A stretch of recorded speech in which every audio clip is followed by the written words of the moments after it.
Well, we are back.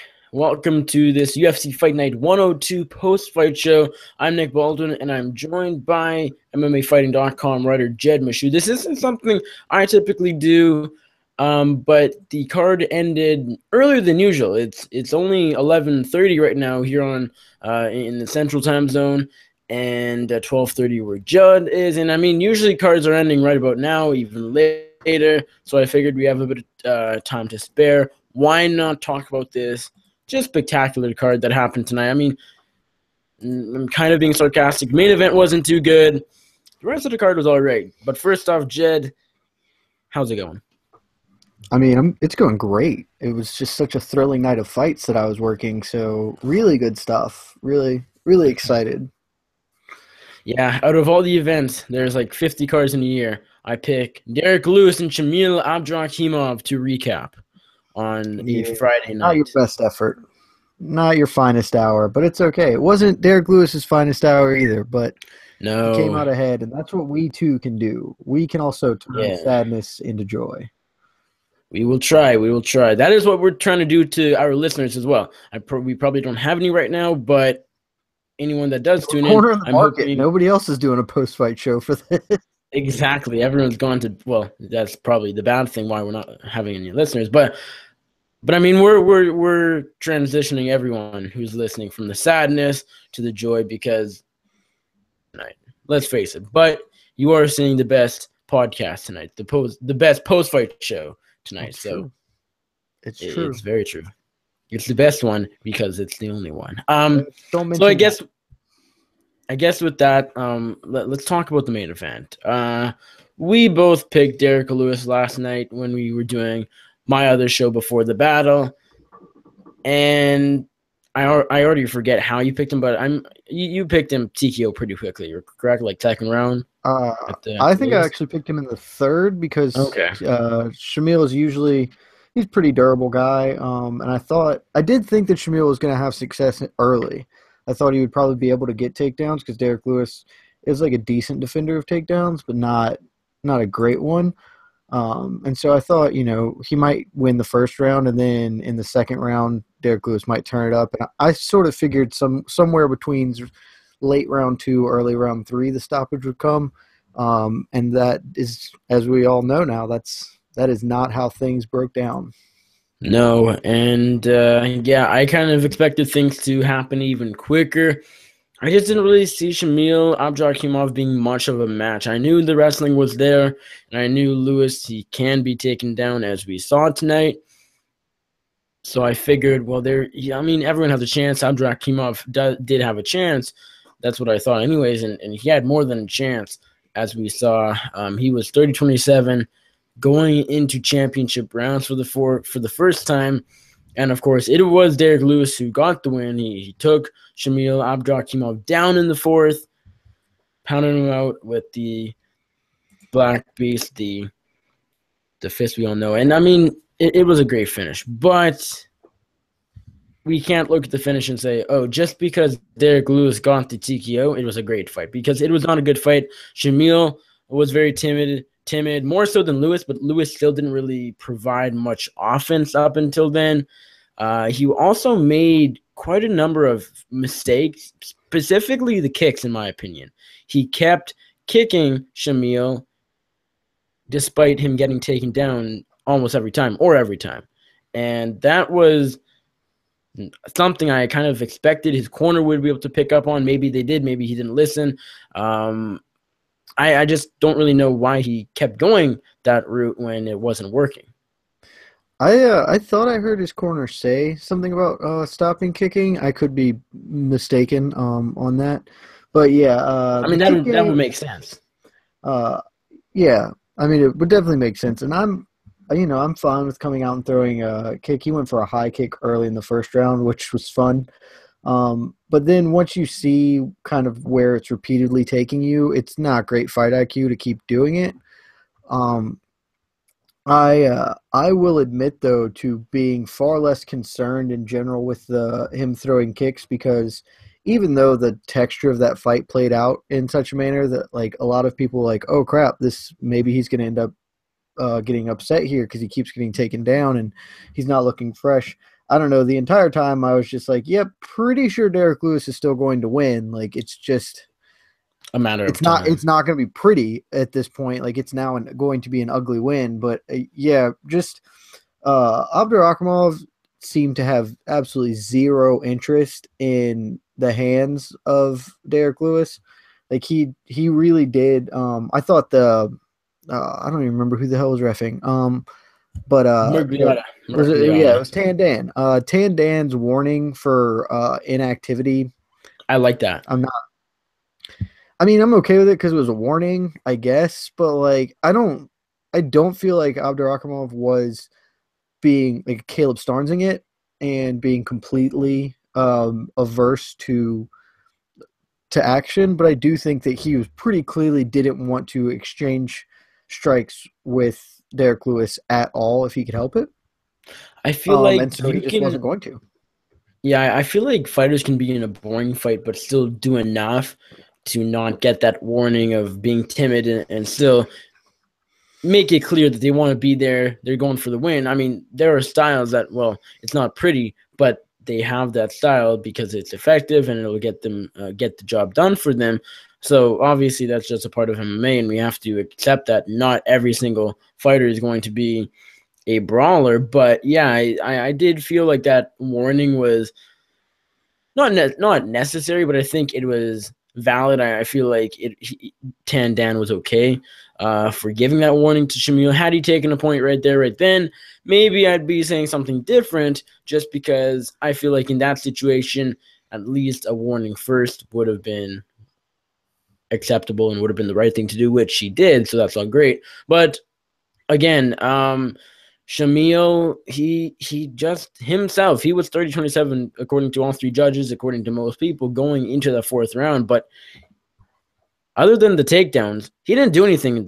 He didn't really do much on top. He didn't bust Derek Lewis up. He barely threw any punches really throughout the entire fight. Not a good one. Not a good one at all. And just the fact that John Anik, Brian Stan are saying the words, we're going into championship rounds, that was kind of mind-boggling. But at the same time, that was also devastating, just because it seemed like the worst was even yet to come, considering Derek Lewis and Shamil Abdurakhimov were going into the fourth and possibly the fifth rounds. That was crazy. Yeah, I don't think anybody really expected it to go into the championship rounds. I would like to say, as a brief aside, this is why my favorite tandem working is Anik and Stan. I think they're the best at it right now.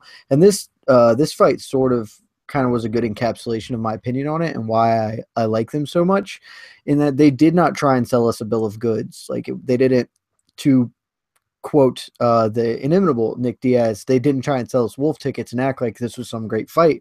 They were pretty honest about it, and then they did their duty as essentially a part of the promotion and promoters themselves, like de facto, to not let Derek Lewis kind of wallow in the fact that the fight was bad, but they also didn't be like, this is amazing, and Joe Rogan it and be like, and it's all over. So I really appreciated that. And I actually take a little bit of umbrage with the fact that all the scores were 30-27. I get it. But I had it 29-28 heading into the fourth round. I thought Derek Lewis won the third round because Shamil Abdurakhimov did absolutely nothing in the third round. Like, and that's sort of the thing to me, is there was a general consensus I was seeing on my Twitter timeline that, like, the Tandan warning was an acceptable thing to do. And to me, I didn't like it because I'm a bit of a purist in that I don't want that. I also don't really ever want a ref to stand up a fighter. Like, if you're in a fight, if the other guy took you down and is able to keep you down, like, be better. Be better at getting up. If you want to be on your feet, don't wait for a referee stand up. And so in the same way, like, Derek Lewis needed to be better at cutting the ring off, at forcing the engagements he wanted. But if you were going to be okay with it, which most people were, to then somehow also give the round, like, that seems anathema to me, that you can both think a guy is willingly not engaging and doing enough to warrant a warning, but somehow still wins the round it's an incongruous thing to me. And I don't think Shamil Abdurakhimov did anything in round 3, and I don't think Derek Lewis did a ton. But he landed effective strikes. That is enough. Abdurakhimov landed one takedown and laid there and then got stood up and then ran away a bunch. Like, that's not a round winning thing. And the fact that all 3 judges and a majority of my timeline gave it to him was disconcerting. But again, I didn't super care at the time because I really felt very confident that, like, yeah, eventually, like, you can't run away for 5 rounds and win the fight. Eventually, the thing that you are afraid of is going to happen. And eventually Derek Lewis decided that he would mix it up and go for a takedown. He probably should have done that earlier. He really is a very effective ground and pounder. In a lot of ways, he is Czech Congo-esque in that he gets thought of for having big, powerful strikes, and he does have them. But where he is most effective is honestly on top. And once he got Abdurakhimov down, it was just like he moved to mount very quickly, and then the fight was over. But yeah, I mean, that's basically all I've got to say on this fight, and I don't think we need to spend too much more time on it. If you'd like to talk about where he's going next, that's cool. Yeah, that is something I want to talk about quickly, though, just kind of to add on to what you said and respond. John and Brian Stann, I agree, my favorite commentary duo right now. And I do appreciate their honesty, because it's not like some commentators will, as you said, hype it up as if it's just some barn burner going down. And if you were to listen to the audio, you would think you're missing out on a great fight. And meanwhile, you'll go back UFC Fight Pass and you're really not missing out on anything. So I do appreciate, especially Brian Stann's honesty. Definitely, he's not a guy to be afraid of not speaking out even, but just speaking the truth, to say the least. So I appreciate that. As far as your other points, I did have a 30-27, and now that you say that how Miragliotta warned Shamil in that 3rd round to be less timid and more active, but also got that round, it kind of is funny. I'd have to go back and watch the 3rd round. I probably won't, because I just don't have. No, you do not have to, and you should absolutely not do that. Yeah, I was going to say, because I do have some spare time on my hands, but I would like to use it in more effective ways. You're a young man. Do better things with your time. No kidding. But yeah, I mean, if I was to go back, maybe I would change. I don't know. But I did have a 3-0 Shamil going into the 4th. But the 3rd could have gone either way. And, I mean, the 1st and 2nd, yeah, I guess Shamil probably won them. But, I mean, if we've seen worse scorecards. 1st and 2nd. I think he definitely won the 1st and 2nd. I don't think it was by huge margins, but I think he won them. No, if Lewis was given either the 1st or 2nd by a judge, that wouldn't be a good scorecard. But we have seen quite worse. Just because. We've always seen worse in this sport. It's a low threshold to clear. Other than the scorecard, what was it just last week, I want to say? Benavidez 30-26. That was bad. That was not a great card. That's certainly true. Okay, so where do we see Derek Lewis going from here? I actually didn't catch his post-fight, or some of his post-fight interview, because my Wi-Fi actually crashed literally 2 minutes after the fight ended. I don't think he called out a name. Maybe he did, and maybe I missed it. He did not. His post-fight interview is actually the best part about the fight by a pretty wide margin. He basically was asked, like, hey, who do you want to fight? How do you feel like it wasn't your best performance? And he just, I think his exact quote was, I mean, I'll paraphrase, was, I was planning on calling out Travis Brown or like Mark Hunt or something, but after a performance like that, I just needed to sit my ass down and not say anybody's name right now, which was pretty refreshing, and it was candid and amusing and like a fun little thing. And it doesn't matter; he will get a better fighter than that. So, but yeah, that was his post fight. Yeah, I actually don't mind that. I mean, we always say, yo, you got to name a guy no matter what. Name the champion even. Just say a name. And in this case, he did say a name, but admitted that, yeah, it didn't look good.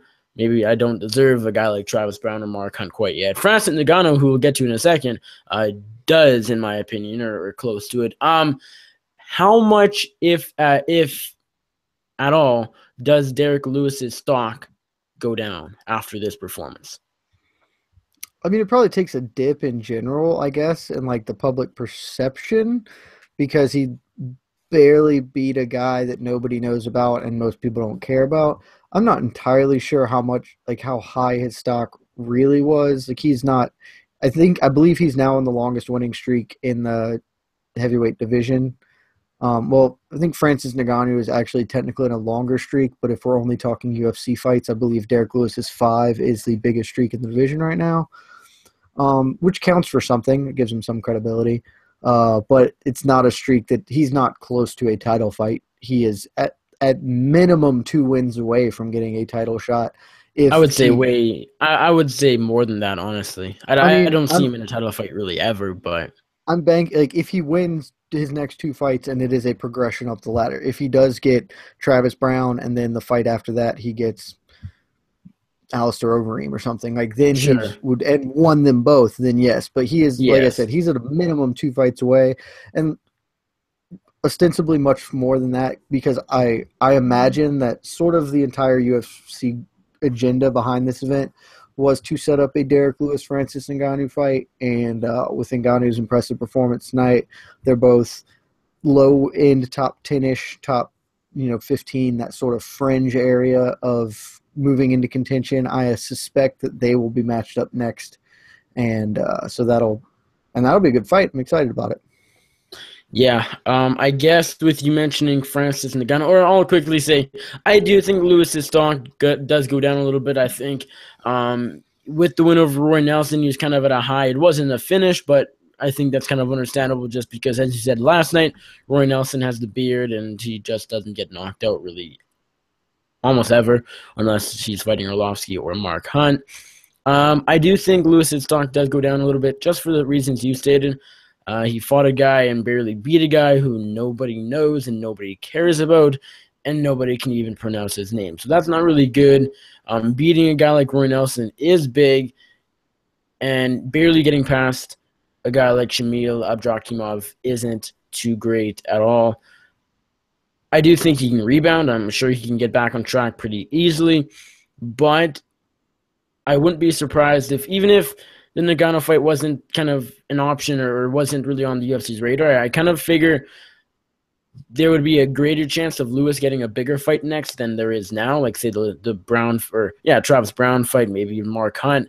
Not that maybe Hunt won't be back. We'll see. But I think there was a greater chance, had he looked good tonight, that he would get a bigger fight. So is the title, him being in the title mix, are we farther away than we would have been if he got a first-round stoppage? Probably.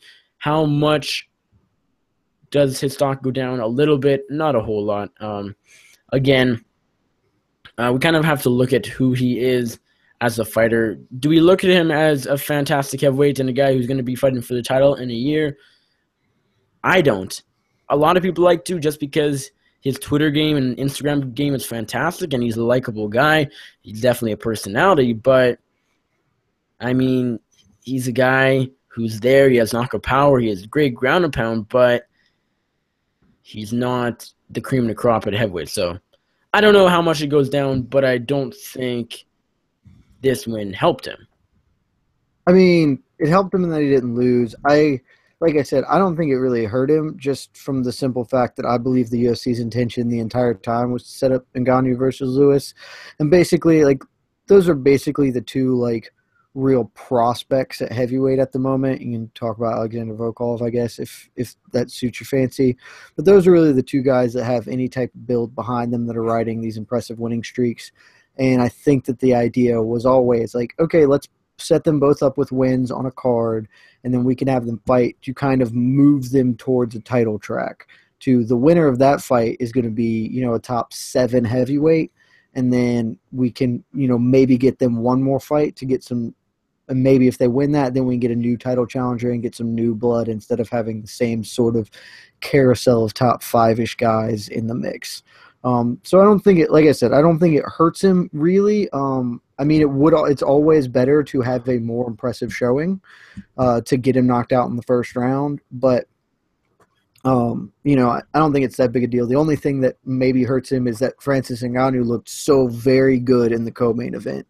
And so that would, like, even if I think it exacerbates how bad Derek Lewis ended up looking, because even if he had looked good, the story coming out of this event wouldn't have been like, oh, Derek Lewis TKO'd this guy we all expected him to TKO. It would be Francis Ngannou is the real deal, and he's a guy we need to watch very closely going forward. Yeah, and the reason I think Lewis's stock went down a bit more than, like, say, someone else is just because we were expecting him to get the win in impressive fashion, and he didn't. So it kind of was a bit of a surprise. Whereas, say, I don't know, just say Justine Kish, we weren't necessarily expecting a whole lot from her. And yes, she got the win. It was a close fight, but it's not like her stock goes down because I just feel Lewis quite a sizable favorite. I don't know. I just feel like his stock goes a bit down. But if he does get matched up with Francis Ngannou, none of this really matters because no matter what, the fight would have happened, barring one of them losing. Now, with that, let's talk Francis Ngannou. This guy, as you said, this is the story coming out of this card. This was probably by far the best performance on this card. Of course, we had a few other great ones, including a few really back-and-forth fights as well. But, I mean, Francis Ngannou put a beat down on Anthony Hamilton and surprisingly gets the Kimura win. Not a TKO, not a knockout. It was a submission win just a couple minutes into the first round. Francis Ngannou is a beast and can do everything. Yeah, man. He surprised the hell out of me. He surprised the hell out of pretty much everybody tonight, I think. And he is he's 100% the story coming out of this. He, he's been icing people. He's got tremendous power and is developing an athletic striking game that is very, very good. And that's what put people on notice. But it is not every day that you get a Kimura finish. And I mean, what functionally equates to a standing Kimura finish. Like I have watched a buttload of tape on Karo Parisyan for a piece I wrote. And Karo used to do that kind of standing lock Kimura all the time, Sakuraba style, as basically as defense to a waist lock clinch. And then he would step over and hit a hip toss off it and then end up in the position, after a bit of a roll, he'd end up in the position that Ngannou ends up in full side control with the wrist locked up. And I think, and Karo Parisyan was, I hesitate to use the word world class because he was in sort of that conversation. He was, could have made the Olympic team, competed in the Olympics in judo, but for an injury and some timing issues. He was an incredible judoka, had very legitimate ground skills. I think he finished that Kimura one time in the UFC. Francis Ngannou, who is by no measure a well-known or respected grappler, just straight up ripped that on Anthony Hamilton, put him on the ground. And I didn't think he was going to finish it when he did either.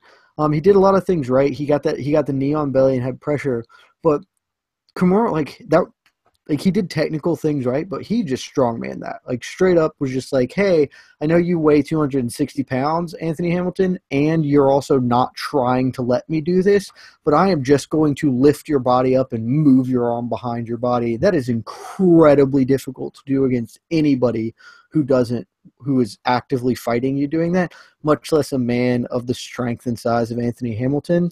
And it is like Francis Ngannou was working with a whole different type of horsepower. Yeah, I mean, it was an amazing performance, and it's crazy because this guy's like a 4 or 5 to 1 underdog or favorite. We're all expecting him to win, but he still surprised us, and that's kind of key, I think, because had it been a first round knockout, yeah, we would have still been impressed, but we wouldn't have been this as to the element of surprise where it would be like, okay, yeah, he knocked out Anthony Hamilton. That's what we thought was coming. Anything else happened, we probably would have been disappointed or maybe even confused, whatever. But he gets the first round submission. It's crazy. And I mean, we didn't really need this to say, oh, Francis Ngannou is a strong man, but he basically got the Kimura hold while standing up, as you kind of alluded to, and then threw Hamilton down and had the – it was basically, yes, there was technique involved, but I don't think he would have been able to do that had he not been as strong as he is. It was just really, really insane. And man, again, he surprised us. That's key, I think. Surprise is always fantastic. And he is the story coming out of this card. I don't really have a whole lot else to say about that fight. Anthony Hamilton, I know he did score the early takedown, if I am correct, but Ngannou just really, really strong, as I kind of said there, and it really didn't work out for Anthony Hamilton getting the takedown. Ngannou got back up and reversed the position pretty quickly, and eventually was on the feet in the clinch, and as I said, got the Kimura hold while standing, threw him down, and that was basically it for Anthony Hamilton, who was forced to tap out. So yet again, just another fantastic UFC victory for Francis Ngannou, and this guy is the fighter to watch at heavyweight. It's not Derek Lewis. Derek Lewis is a great person. He's great on social media, and he's still a very good fighter, and he's usually exciting to watch. But I think especially after tonight, them going side by side, fighting on the same night, main event, co-main event. Ngannou's the story coming out of this card for a reason. I think I'm quite a bit more high on Ngannou than I am on the Black Beast. I like both of them, but that's just my honest opinion. And quickly, now I know, is this fight booked? No. Will it be? Maybe. Ngannou, Lewis, who would your early pick be? Without breaking down just a name, and if you want to explain briefly why, who do you think would win that fight? I mean, at this point, you definitely have to go with Ngannou. I'm still high on Derek Lewis. Like, this fight doesn't really change that for me. I'm as high as you can be on Derek Lewis.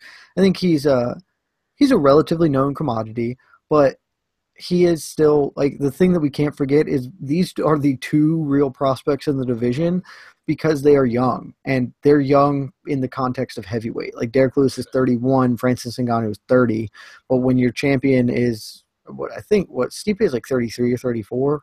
Yes, he's actually fairly young too for the division. Yeah, I mean, for the division he's young, but everybody else is up there in age, and heavyweight kind of breaks later. So Derek Lewis is still improving. So I still think that he can do well, is and will continue to be sort of a top 10 fighter. Maybe he gets enough breaks, he ends up fighting for a title at some point. I think Francis Ngannou, at this point, we can probably safely say he will one day fight for a title. Now, whether he'll win that or not, up in the air. But he's definitely shown a more rapid rate of progression, a more diverse set of skills. I think it's a good fight, and it's not a fight Derek Lewis can't win. He certainly can. I think if Derek Lewis starts to embrace being a ground and pound artist more, that would probably serve him well in general. And frankly, Francis Ngannou is going to engage Derek Lewis on the feet, and anytime Derek Lewis is in a stand-up fight, he's got a good chance to win. I do think Francis Ngannou has a better chance to win, but I do think that's the fight they're going to make, and I will be happy to watch it. Yeah, I would have to go Ngannou in that fight as well. I think he would just be too much, too athletic for Lewis. I'm not so sure. We haven't really seen Ngannou at all go even 3 rounds, and all of his finishes have been within about 1.5 to 2. So would his cardio be there in the third? Well, he seems pretty okay, even when he went to the second round twice in his UFC career thus far. So I think his cardio is probably better than Lewis. He's a bit more active. I think he's just all around the better fighter. I think I would have to favor Ngannou in that one. And again, if it happens, I would really, really dig that fight. I think it's kind of the fight to make. I like to keep saying, oh, you got to save it for UFC 300 when it's for a title. But if we're being serious, I mean, that would be perfect. If Saint Ngannou is a champion, Derek Lewis challenger for UFC 300 in a few years, that would be insane. But if we're being real, that's not going to happen because, well, It's just not going to happen. So I think it will happen next. I think it makes sense. I hope it happens just because that is a fight I want to see. So we will see if that is set up. I expect it will be. Let's quickly go over some of these other fights. We're not going to go through every single one, of course, but Corey Anderson getting the win over Sean O'Connell. He did what he had to do. He looked good.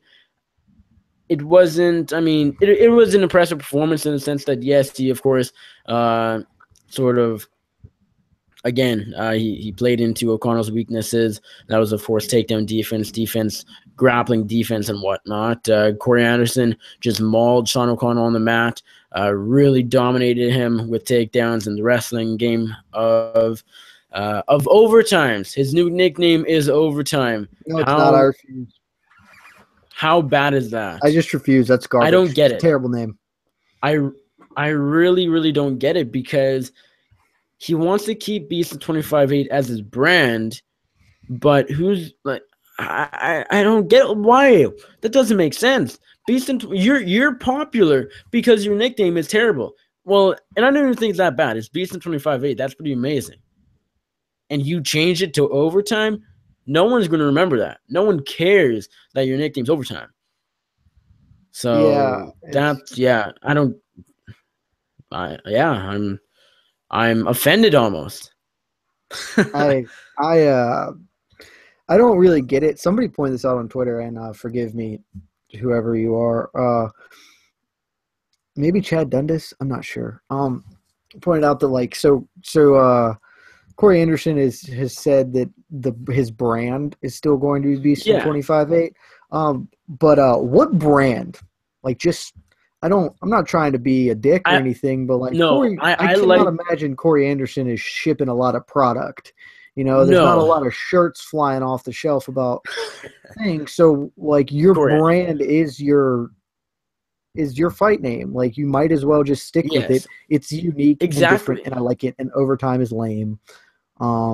Exactly. I would like to. No, I like Corey Anderson. I'm not trying to shit on him at all, but I would like to talk to him and just ask him, what do you mean by Beast in 25-8 is going to be your brand? Just as you kind of said there. What do you mean by that? Or is it going to be on your T-shirts? But even still, people aren't going to forget Beast in 25-8. People aren't going to forget that Corey Anderson's old nickname was Beast in 25-8. That'll go down in the MMA history books forever, of course. But why change your nickname to make it your brand? Shouldn't your nickname be your brand? It should all be connected. It should be, oh, well, my nickname in the cage is Overtime, but on my T-shirts is Beast in 25-8. That's just bad decision making. I agree. It's not good, and I am probably only ever going to refer to him as Beast in 25-8. I cannot realistically call him Overtime. I'm not.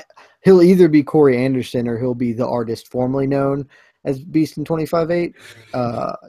He's definitely not going to be Overtime. That's all I know. No, never going to call him that. So I wrote I was on results for Bloody Elbow tonight for this card, and I used his nickname Overtime, and I'm just crying as I'm typing that. It's like, why, Corey? Why?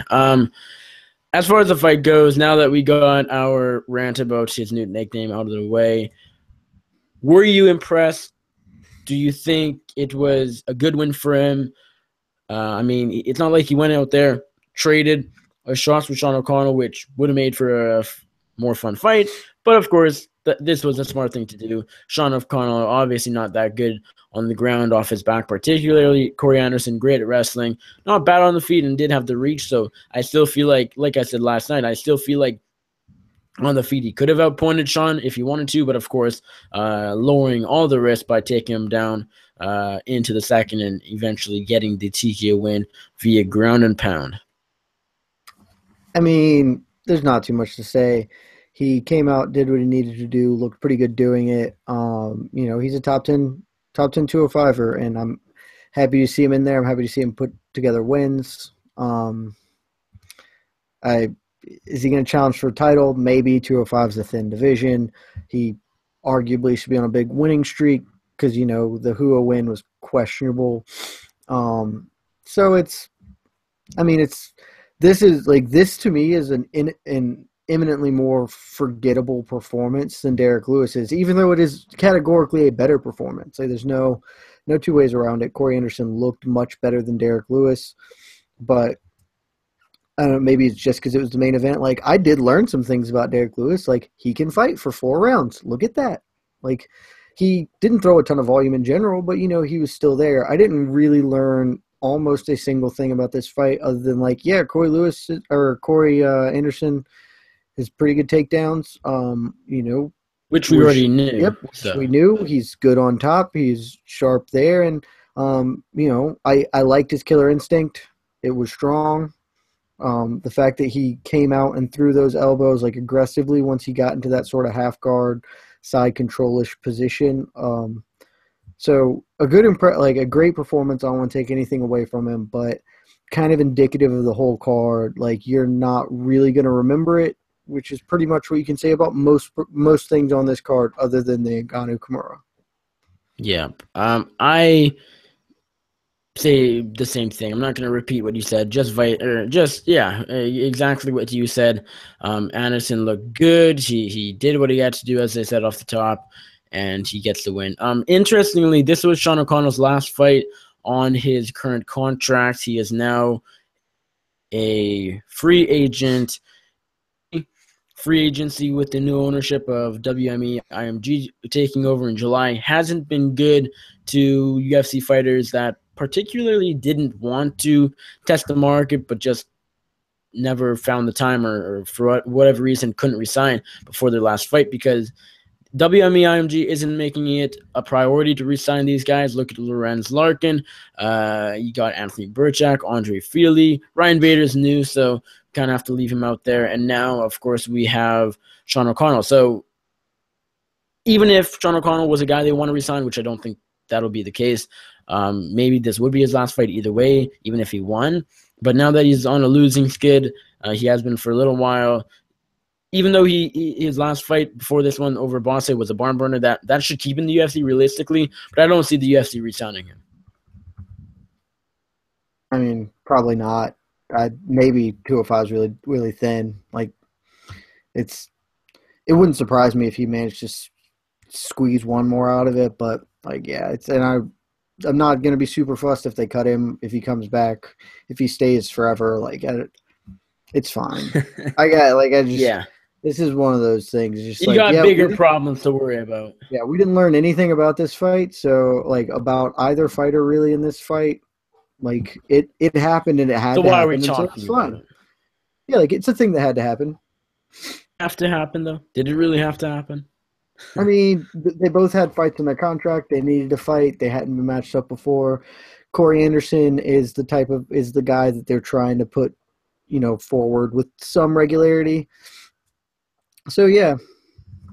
I mean, it kind of needed to happen, so I'm fine. I like that Corey Anderson called out Krylov should he beat Misha Serkinov tomorrow. I like that call out. That is true. I actually very much liked his post-fight. I always like when a fighter has a name, especially a fighter that is a reasonable matchup. The winner of the Serkinov-Krylov fight is that's a great matchup for Corey Anderson, exactly what the UFC should and likely will end up doing. It is a little bit awkward to call out Krylov when he has such a difficult test ahead of him. But he then sort of did backtrack on it and say, I just want the winner, and I hope it's you, which is good. But, yeah, I like that. I think that's a good fight. Either one, it's a good winner, or it's a good fight for him. So, I like Corey Anderson. I like what he did. That's all I really got on him, though. Yep, I agree. I think Nikita Krylov or Misha Serkinov, whoever wins tomorrow night at UFC 206, I think they're at a spot in the light heavyweight division where if they were, I mean, it wouldn't be insane for the UFC to rush them into a bigger fight against a top 5 guy. It would kind of make sense considering how shallow the division is, but I still think, especially with Krylov being particularly young, I feel like a fight over another up-and-coming guy in Beast and 25-8, Corey Anderson, could and would and does make sense. I think that's probably the fight to make. I mean, Corey Anderson called him out, just kind of doing Joe Silva, Sean Shelby, and Mick Maynard's job. So I say do that one up. Let's talk about the fight of the night.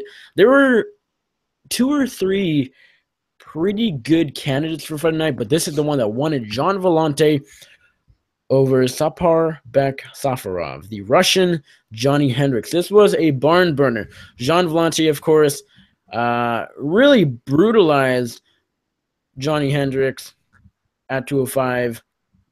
Early on, knocked him down, stunned him, and seemed like Hendricks was on wobbly legs. Well, he was. It didn't seem like it, and it seemed like it was just a matter of time and literally just moments until he would get the knockout. But then he comes back. Villante starts to gas, and he starts to wobble Villante. Really back and forth exchanges. Villante, of course, getting behind his jab a bit more and putting together the combinations. I think that's one thing that really did this and got him the win. And of course, perhaps he was tired, but I feel like he found somewhat of a second wind. I feel like he was a bit less tired in that second round than at the end of the first. Of course, recovering from getting knocked down would have helped. Safarov, of course, though, he was the one to get to take the L here. He got TKO'd in the second. Villante in front of his New York hometown crowd, getting the TKO win. This was a very back and forth fight. This was a fun one. This deserved the 50 G's to both fighters. They both got it. A great fight. Yeah, it was a really fun fight. I'm trying to think how to phrase this. Well, okay, so during the fight, I frankly thought Safarov was going to end up winning when he started to turn the tide there. I tweeted out the oh man, it's going to be the most Gian Villante thing ever to be beating the hell out of this blown up 185er with a bum knee and then just somehow find a way to lose. And it really looked like he was going to do it. But he didn't. He took the time off, listened to his corner, came out, attacked the bum knee, and managed to get the win. Not an encouraging sign if you're a Gian Villante guy that he had such trouble with a guy who was clearly – like when we talked about this yesterday, neither of us knew a thing about Safarov coming into this, because we didn't do any research, we didn't do nothing. And he came in. That man is very, very obviously not a 205er. Doesn't appear to be super athletic in the general sense of things. He does appear to be ruggedly tough. Yeah, he's ruggedly tough, and that counts a lot in the fight game, certainly. But really, Gian Villante was fighting a blown up 185er. He was piecing him up. Safarov's knee was clearly hurt and in a bad, significant way, and still somehow Gian Villante found a way to make it a really close fight and almost lose. So, I don't think anybody was really holding on to hope that Villante was going to be like a title challenger at 205 at this point, but really kind of have to assess that his level of progression, his level of stagnation more so than progression, what he offers as a fighter, and temper your expectations for him if you still had some. Fun guy, good to have around. He'll give fun competitive fights and maybe occasionally bring an upset because he can hit pretty well. But got to be a disappointing performance if you're Gian Villante. And maybe frankly just the New York thing kind of bugged him out. Maybe he was a little bit of nerves and it got to him. I don't know. But, yeah, great fight, though. I think it's a judicious pick for fight of the night, even though it was only 1.5 rounds. Yeah, I would agree. I mean, I don't think really anybody thinks Gian Villante is going to make it any farther than he's made it. This was a good fight over a newcomer who stepped up on short notice. I think almost the more impressive fighter out of the two was the Russian Johnny Hendricks, just because he clearly was at a size disadvantage, had the hurt knee, came in on short notice, and actually looked all right. I think his toughness is something he definitely gained a lot of fans tonight. In defeat, I still feel like he gained quite a number of fans. In your head, maybe you're just, I don't know, laughing. I don't know that he gained a lot of fans because I don't really know that a lot of people watch this fight at all. That's a good point. We'll have to wait and see what the fan of Safarov, but I respect his toughness. I think he earned a second shot in an appropriate weight division to see how he really fits as a fighter. That's fair. I'm not going to go and say I'm going to be dying to see the next Safarov fight, but I will watch. I will expect a bit more than what I expected from him tonight, just because now I know a bit about him. But yeah, I mean, it was a good win for Jean Vellante getting back on track. That this is the win he needed. He would have been like 1-3 in his last 4 had he lost or something like that in New York.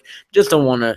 This wouldn't have been a good situation for him had he lost. So it's good for him that he got back into the W column. Looked good, but I feel like against a guy like Safarov, probably should have looked better if he wants to still do big things and crack into the top 15, top 10 and whatnot, and not go on a title run, but make it a bit farther than where he's at right now. So that's really all I want to say about that one. We don't have enough time to go through every single prelim. What are a couple fights? Yeah, no kidding. What are a couple fights that you recall that you want to? I liked. I think Gerald Meerschaert's win over Joe Gelati really stood out to me. Mark Diakese looked pretty good, and then of course Shane Burgos' win over Thiago Trader really stood out. Probably the second best fight on the card as well. Yeah, I mean, if in a world where Jean Vellante and Safarov didn't have their fight, I think we're looking at a Burgos Trader getting fight of the night, and they're probably on their way to some form of backroom check for putting on a pretty fun little fight. The undercard, I'm being honest, the undercard was more entertaining than you kind of thought on paper. The fights were decent, a lot of decisions, but even aside from that, like the fights were still fun. Highlights to point out really would be the 2 finishes. I thought Randy Brown looked pretty good stopping Brian Camozzi with that knee to the temple and then those follow-up strikes. Meerschaert was in complete control for the most part of Joe Gigliotti and had wrapped up with a nice guillotine into Anaconda sort of transition to finish off. Burgos, I mean, the Burgos fight is going to be remembered more for the fact that he had his ponytail cut off between round 2 and 3, which is a kind of weird, interesting little thing. The only thing else, Diakese got a win over a tough Frankie Perez in a fight that, I think it does a couple of things. It tempers our expectations of Diakese a little bit. People were very high on this kid coming in, and he's put together 2 wins. He's still an undefeated fighter and 2-0 in the UFC, but he is not kind of led to the same sort of expectations. He's not met the expectations that people sort of had around him. He had a little bit of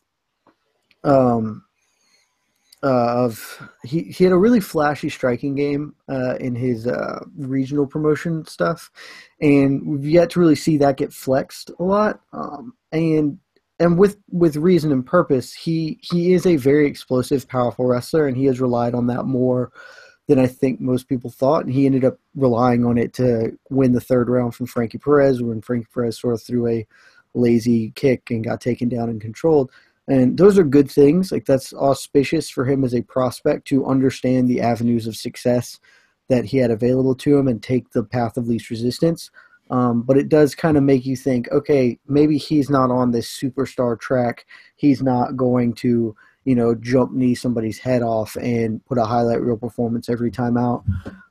Aside from that, nothing really. Juliana Lima had a good win. Like, her beating JJ Aldrich is a good win.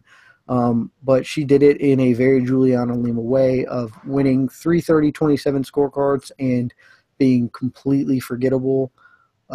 So I thought she looked better on the feet. That's like, she's improving, but she's never going to go anywhere. And so no need to talk about it much, like, which is kind of the story of this card. Like, if you wanted to, we certainly could get into these things, but nothing on the undercard. Do we want to? Really, probably not. Nothing on the undercard merits a long discussion. I mean, people are probably watching this and wondering, why are we even doing this? Like, why would we just not? Why would we do this show? And we probably won't do a show tomorrow. Like, I mean, who knows? Maybe we will, but I get the feeling we probably won't. That's just I don't know. We'll see. But out of both cards, we choose to recap this one. So that's an interesting choice on my part and on your part to step up yet again. But we are here. Oh well, doesn't matter. I feel Randy Brown looked. I think his assessment, kind of how he saw the fight and broke it down afterwards, was pretty accurate. I think he looked a lot more comfortable in there than he has in the past. I think he's really getting into his comfort zone after coming in off of looking for a fight and not really knowing what the UFC is about and just kind of being raw. I think he's growing, which makes sense, but I think he's really getting into that comfort zone and he seems like a UFC fighter, so to speak, now, and not just some dude off of looking for a fight that probably got rushed in. So that's good to see. And Brian Camozzi, name more so because he has the Camozzi name attached to him and his brother Chris, but still a big win, I feel, because RFA champion, still a good fighter. So look, Brian Camozzi looked pretty good for a round. Like he won the first round on my scorecard. He threatened off his back effectively. I do sort of think Randy Brown had his elbow out of that sort of armbar triangle position sooner than they called it, and wasn't in any real threat. But Brian Camozzi in one round of fighting probably put forth more like pure entertainment value than his brother has in like his career. So, and I personally think Chris Camozzi is a good fighter and enjoyable to a degree. So, it is a good thing. I think Randy Brown looked good. He's progressing well. I think Brian Camozzi can get another crack at it. And I think he'll look good. And I think he'll do somewhat well in the UFC. It's hard to tell just off of this one fight, but we will see. What else? The Shane Burgos fight. The guy is super thick for a featherweight fighter, and again, Thiago Trader. We've said it before. I'll say it again. His biggest flaw is his striking defense. Burgos landed quite a bit on the melon of Thiago Trader and made it into a good fight because Trader did fight back. Although he did get knocked out, or nearly got knocked out, I should say, quite a few times. Burgos rocked him quite often, but Trader stuck in there. It's not like he looked for the door or anything. I hate saying that, but it's not like he was there to fight and he fought for 3 rounds and he looked good in defeat somewhat. But Burgos, stepping up on short notice. This is actually a pretty big win for him, just not because of Trader, but just stepping up on short notice. And I feel like this is a guy to look out for in the featherweight division. Super powerful as well, so I think that could translate well just in future fights and whatnot. Mark Diakes, you mentioned it already, kind of on the same page as you are. I liked that we saw a new aspect of his game. You say that he's shown his wrestling in regional fights. I haven't seen that, but I'll take your word for it. But just on the UFC stage, it's good that he's showing that, okay, I'm not just a flashy and powerful striker. I can wrestle. So that was good. It maybe didn't make for the funnest fight we were maybe expecting, but still good to see out of a rising prospect that, this guy isn't one-dimensional by any means. He can win on the ground and on the feet. Jed Meshew looked fantastic. Getting the performance of the night bonus, of course, well-deserved. Getting that anaconda choke. That was a really slick submission, going from the guillotine attempt to the right to the anaconda, and Joe Gelati was forced to tap out. A great performance from him. I think that's about it. Is there anything you want to mention? Maybe we can give out sort of who we think deserved the bonuses. No, I know I kind of already said them, but if we think differently, maybe we can do that. But I think that's basically all I care to talk about. Yeah, no, I think the bonuses on this were really straightforward. There's absolutely no way Francis Ngannou doesn't get a bonus for that performance. And, looking at it, it's the only thing that you could maybe argue. You could argue credibly, not even maybe, that Corey Anderson's performance over Sean O'Connell was better than Gerald Meerschaert's. Because Corey Anderson was dominant and violent in a way I would not I would not pick it. But if you wanted to make the argument, I wouldn't have a super big, I wouldn't have a big beef with that, just because Shauna, like what Corey Anderson did was to a higher level of fighter than what Gerald Meerschaert did, and relatively comparable levels of offense in general. But I would still pick the transition was just really what did it for me from Meerschaert. The guillotine into the Anaconda was very nice. It was a good finish. Got him out of there quickly. So I think those are pretty obviously your performances of the night. And then fight of the night, like I said, I believe pretty firmly that Gian Villante Safarov earned it. There was real drama, back and forth affair. I think Shane Burgos and Thiago Trattor put on a great fight, and they were the clear number 2, but they were clearly number 2 and not as good or as exciting. And so I got no beef with the bonuses. Pretty happy with them. I hope that Burgos and Trattor get a little backroom love.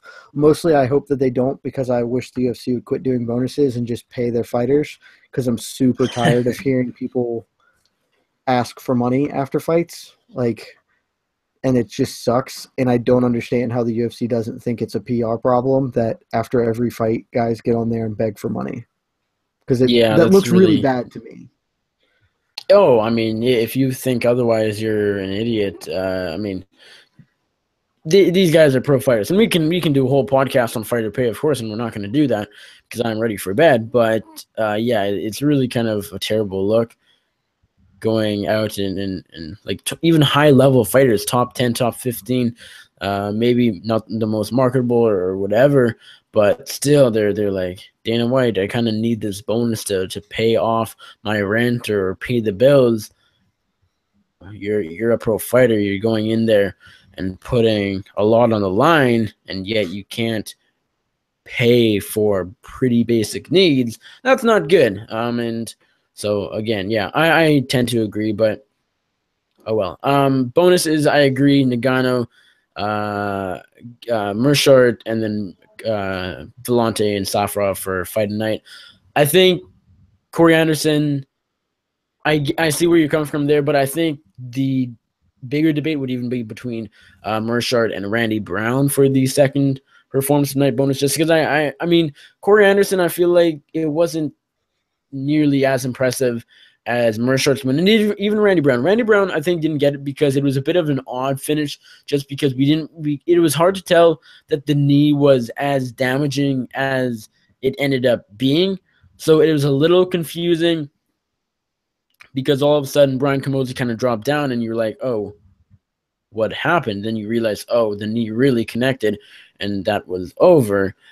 So maybe that's kind of why, but I agree. Meerschaert's win was super slick, maybe more so than Brown's TKO.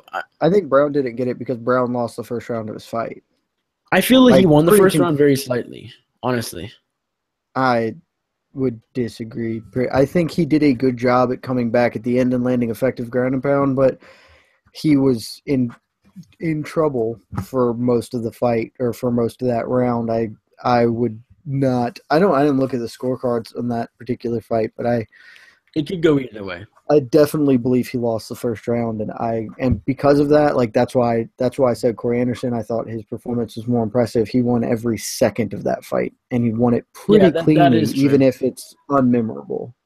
That is true. But yeah, I think they got it right. Unlike last week, they gave Cutelaba and Cannonier Fight Night, and that was insane. But they got it right this week, or today, I should say. I don't hate that last week. Just I agree that the Benavidez-Cejudo fight was better. I absolutely agree that was a better fight by all standards. The only reason I don't hate it is because they need the money, and this is. Yeah, pretty much. This is a stupid reason, but that's the world we live in. Cutelaba is not, and Cannonier are making 10 and 10 or whatever they're making, and Cejudo and Benavidez are making substantially more. Plus, they get actual sponsorship money and stuff. So, I don't super hate it. I think it's wrong. I don't hate it. Yeah, for that reason I agree, but yeah, whatever. I always complain how always the main event and co-mains get the bonuses, and then the prelim guys don't, and now when the prelim guys do, I somehow complain, which is kind of mind-boggling. But MMA fans, including even journalists and writers and whatever you want to call us, we complain all the time. So that is that. We complain about this card, but overall, I still feel like it was an okay card. Lewis Abdrakhimov, not the way you wanted to cap it off, but I mean, Nagano looked good.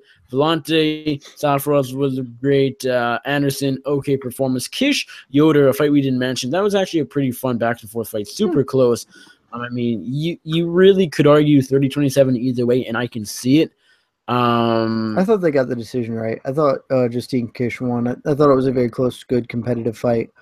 I had it for Kish and think that's fine.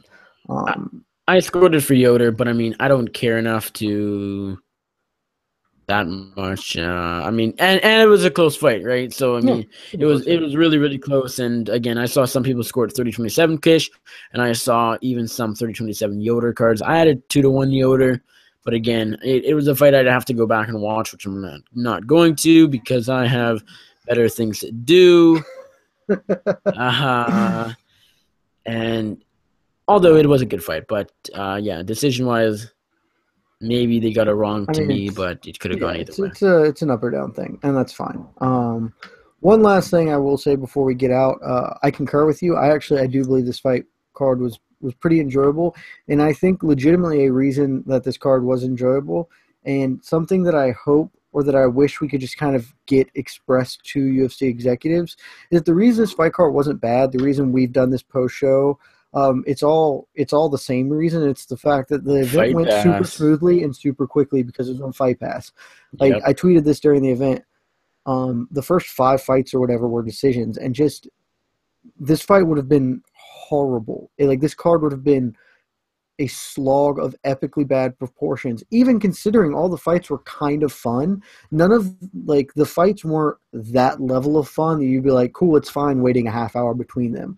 They were all fairly enjoyable, but it moved at a rapid clip, and so we got done before midnight, which was super nice. I didn't make use of it because I'm talking to you, obviously, and I still have to write up a piece for the morning, but that the Fight Pass pacing has always been the best pacing the UFC does. And I do believe it's getting better, and it made this event more than bearable and marginally enjoyable. And so I wish and hope the UFC would kind of learn from this for their FS1 and Fox shows. Yeah, I agree. And again, we're complainers, but I think we're kind of in the right for complaining. FS1 pacing just terrible, and it is what it is. I don't think it's going to change anytime soon because they need their commercial money. They need their sponsorship money and whatnot. So I don't see it changing. I wish it did. I wish every fight card was on Fight Pass almost. But again, because Fight Pass has been getting better. The delay still sucks, but I feel as far as the streaming quality goes, it is actually kind of at the best it's been ever right now. So Fight Pass is a very good product now, which is not the case a year ago. A year ago, it was horribly bad, and they have made marked improvements on it, and that's a great thing. I feel like maybe a bit more than a year ago because I really like the other events, like even having say Titan on it, EBI. That's probably the biggest thing. Watching Glory on it tomorrow. Yeah, I mean, I probably won't check out Glory, but a lot of these live events that are the main reason I have Fight Pass. Do I go back and watch old fights all the time? No, very, very rarely. Oh, you should start. It's great. Again, maybe I have better time or better things to do with my spare time. But I am breaking down a Derek Lewis and Shamil Abdurakhimov card, so I can't really keep saying that I should use my time wiser because I'm probably not doing that right now. Trust me, there are worse way. You can do way worse in the Fight Pass library because I have done it. I have strongly considered going back and doing a history, just a continuous sort of fight companion history of MMA, starting with like early day Pancration, and because it's all there, like all the fights are there, and just going in chronological order from the earliest Pancration fights up through the UFC, just because like it's kind of fun in a horrible completionist way. But I'm not sure anybody would actually care to listen. Yeah, I think the Risen podcast that we did a couple months back probably was enough. Not sure our listeners need any more than that. Probably. As far as length goes, because this sounds like a podcast that would probably be a solid 24 hours long. And no, it would be several. It would just be several. I would pick an event, be like, all right, now we're doing UFC 1. Yeah, it would be several 8-hour podcasts. So, again, I'm sorry, Jed, but yeah, no one's going to listen to that, including myself. I'll do it for me. All right. I will listen to the first. We've spoken way too much about this fight card. There's actually a good fight card tomorrow, as well as a Bellator and a Glory kickboxing. So, yeah, we've spoken too much about bad fights and nothing. Then that's how it goes. What we should be focused on. But that is how we do things here. Here, I don't know where we are, but here. It is what it is. Whatever. It was fun. Appreciate you doing this show once again on sort of short notice, just kind of an idea I had. Again, as I said right at the beginning, I don't usually do post-fight shows too often. I usually like to leave that up to some of the regulars that do post-fight shows, and I like to listen to those ones as well. But figured why not? Might as well chat some. Exactly. So might as well chat some Derek Lewis and steal their listeners for an evening. So I think that's it. Jed, remind my audience, probably everybody listening now probably listened to us last night, but remind my audience where they can check you out on social media and your writing and whatnot. You can find all my writing, or at least a vast majority of it, at MMAfighting.com. I've got stuff going up there every day of the week, and I was on coverage for us tonight, so there's several things that I did tonight as well. You can hit me on social media, Twitter at Jed K. Meshew, JedKMeshew, and you can follow everything else I do there. If you want to reach out to me longer than 140 characters, you can email me at jedmeshewmma@gmail.com. And that's all I got. Thanks for having me. Thanks for being here, whoever's here listening. You know, you're a sick person if you're listening to this and should maybe get more or better hobbies. But I love you for sharing the same hobby I have. Yeah, very quickly. We played the guessing game yesterday, the whole Johnny Hendricks Russian dude that fought Jean Vellante tonight. Who, to you, looks like Gerald Meerschaert? And I'm talking an older version of Gerald Meerschaert, but the resemblance might be there a little bit. Well, actually, the more I look at it, the more it's not, and the more you'll probably think I'm an idiot for thinking this, but I don't know. Oh shit! Hold on, I have to think of his name. It's I'm looking at the first picture I've got under Google. When I just Googled him, I would say Liev Schreiber, but I don't even know who that is. But Liev Schreiber's. What the hell would you know that he's in? He's the voice for like all of HBO sports in general. He's Sabretooth in the X-Men movies. I don't know if how do you spell his name? Liev. I think Schreiber is. If you type that into Google, it should. Yeah, that actually. Yeah, that looks. Maybe. I was thinking. That's who I got. John Goodman. Good gracious! I do not agree with that assessment at all. That would be your thoughts. Yeah, I would need to see exactly which photo you are looking at because I do not see it at all. I'm sticking with Liev Schreiber. Yeah. I don't think he looks super like him, but if I was going with closest one to him, that's what I would do. When I was just looking at Gerald Meerschaert, I figured, okay, because I remember John Goodman from the movie this year. What was it? Field Lane or whatever. And in my mind, they look very similar. Once I pulled up a picture of John Goodman, it's like, yeah, that's kind of stretching it. But with that, let's wrap this up. You guys can check me out on the Twitter at NickUFC. Let us know if you enjoyed this, all two of you watching right now, and if you did, maybe we'll give you your time or our time tomorrow and again in the future sometime when we have nothing better to do. Maybe not. Depends. We'll see. You can check me out there. Of course, hit me up. Follow me I will respond and most likely follow you back. Check out my writing over at bloodyelbow.com. Check out my other podcast, The MMA Circus. I host it each and every week with Andrew the Clown Kid Lawrence.